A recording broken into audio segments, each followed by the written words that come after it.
Welcome back to the Lemon Factor. I'm Chad, and today I'm here with our project car, the 2019 Mazda MX-5 Miata RF. And I'm headed to the dyno.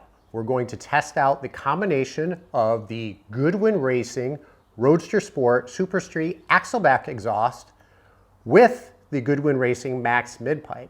I want to see if the combination or the inclusion of the MaxMidpipe will produce additional horsepower and torque gains. If you haven't seen the previous video where I dyno tested just the axleback, I'll leave a link in the description below. We've also tested the sound on the MaxMidpipe and axleback, as well as just the axleback alone. And all those videos are included in the 2019 Mazda MX-5 Miata RF playlist. But for now, let's head to the dyno. Let's see how much, if any, horsepower and torque. Let's see what performance we can gain from the inclusion of the MaxMidpipe. I'm curious to see.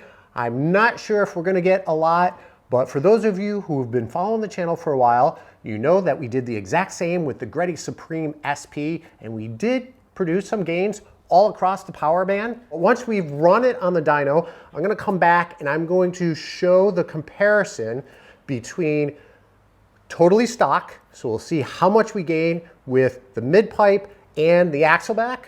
I'll show the comparison to the axleback only, so you'll see how much we gain from including the midpipe.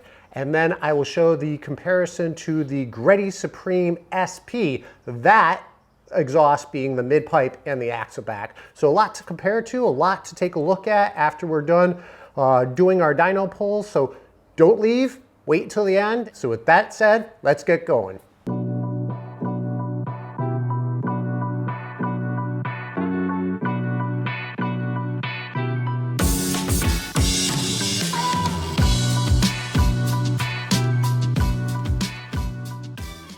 Don't forget to subscribe, turn on notifications, and if you like this video, please give it a thumbs up.